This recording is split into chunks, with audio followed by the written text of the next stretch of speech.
have any specific destination to which they want to reach. All they're trying to do is get inside a car, rev it up, make as much noise as possible, maybe a little skidding here and there, try to attract the attention of girls, and all they do is drive around the block. Now, if someone didn't have that intention, someone had a vision, someone used the car as a vehicle, as a means of transportation, not as a means of skidding and making noise, but as a vehicle to reach point B, starting with point A.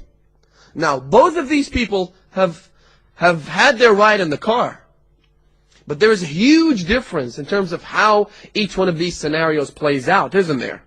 One scenario might play out in the way that the people driving around, trying to skid, trying to attract attention, trying to make noise, are very likely to be involved in an accident in the end.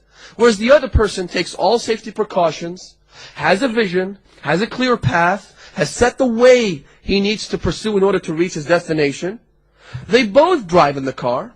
They probably both enjoy driving the car, enjoy accelerating by pressing on the accelerator pedal.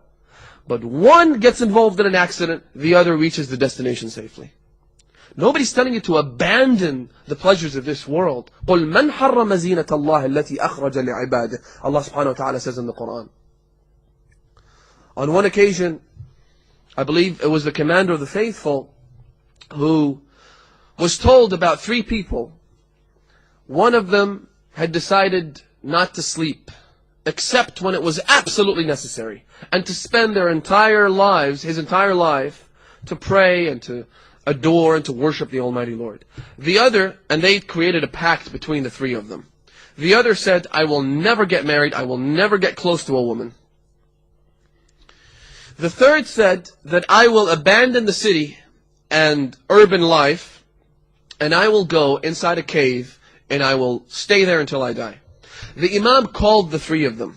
When they came, the Imam said to them, Ya adiyya nafsik. He addressed one of them. He said, Ya adiyya nafsik.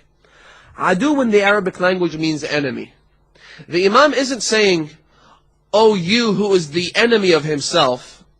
Adi is the lesser version of the word adu. In other words, you're a little petty enemy of yourself. In other words, you're an enemy of yourself, and yet you don't get it. Nobody is saying we should abandon the pleasures of this world. So once again, why is it that they're having fun, and we're all sitting here waiting for the end of the speech where we will cry and get depressed? To understand the reason, and once again, I'm not saying everybody thinks that way, but there might be people who might have had that thought cross their mind.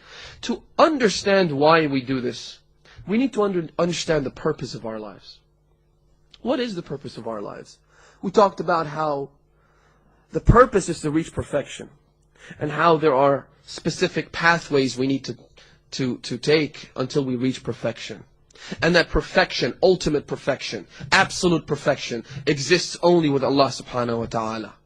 And to do that, there are steps that we need to undertake. The first is to know Allah subhanahu wa ta'ala. And inshallah, in the subsequent nights, we'll be talking more specifically about these steps and elaborate on them. But to know Allah subhanahu wa ta'ala, to worship the Almighty Lord, that's the purpose of our lives as prescribed in the Holy Quran. وَمَا خَلَقْتُ الْجِنَّ وَالْإِنسَ إِلَّا لِيَعْبُدُونَ. I have not created the jinn or the ins, humanity and every living thing that exists and has the faculty of the intellect, which includes the jinn, except so that they would worship me. Of course, Allah subhanahu wa ta'ala isn't gaining anything about me offering my worship, my acts of worship to Allah subhanahu wa ta'ala. But that's a different topic, we'll talk about it later on. To worship God. Which is why Imam al-Hussein is special. And Imam al-Hussein deserves our tears. Imam al-Hussein deserves our tributes. Imam al-Hussein deserves our time, our energy, our resources, our attention, our money, our wealth, our lives. Because he was the one who openly and transparently and unequivocally explained to us what the purpose of our lives is. Had it not been for Imam al-Hussein, let me tell you something, I'll make a bold statement here, and I mean no disrespect. Had it not been for Imam al-Hussein and what he did on the day of Ashura, you and I and everyone else in existence would be another replica, an exact carbon copy of Yazid ibn Muawiyah. Why? It's very simple. Because as human beings, unrestricted by obedience to Allah subhanahu wa ta'ala, we are nothing but beasts who roam around in an effort, in an attempt to satisfy our desires. That's why the beast needs to be tamed. And we have so many traditions that specifically refer to the human soul as a beast that needs to be tamed. Like a wild horse, one hadith says. It's like a wild horse. How do you control a wild horse? You hold him tight. That's what you do. You don't let it roam freely in the field. You hold him tight. Imam al-Hussein made sure that we don't end up like Yazid. Because as human beings, our ultimate pursuit is the satisfaction of our desires. Let's imagine, and this is probably an inappropriate example, but it really does illustrate what I'm talking about here. Imagine if all of us sitting here tonight suddenly found ourselves without any restraints whatsoever.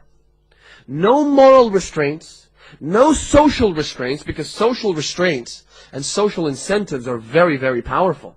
That's why you see in certain countries, I don't know about here in the UK, but in certain countries, people who commit crimes of moral reputitude, for example, pedophiles. Pedophiles are advertised on a website in the United States. If you want to know if there is a particular pedophile in the particular neighborhood that you're trying to reside in, all you got to do is log on to this website and find out how many pedophiles live there. They have to register with the local governments, with the local authorities, with a parole officer, throughout their lives. One person commits pedophilia, God forbid, and he or she needs to be identified so that people are aware of this individual, so they take all precautions. In some countries, for example in the UAE, if someone crosses a red light, there's a whole newspaper page dedicated to people's number plates being printed on that page.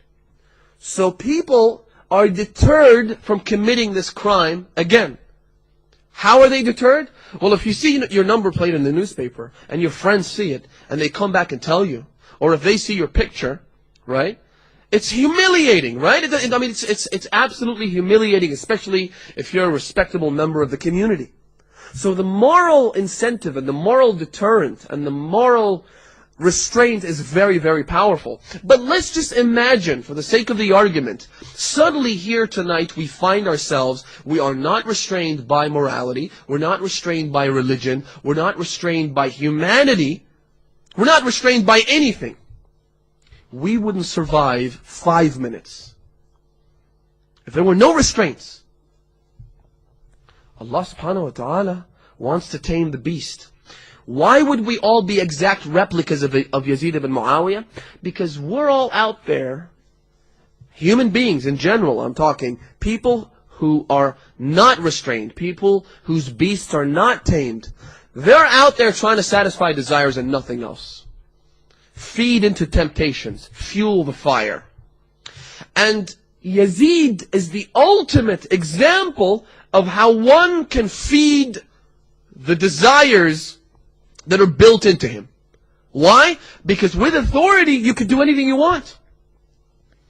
If I had the power, if I had authority, if I had prestige, if I had the political backing that Yazid did, I would do anything if left unrestrained.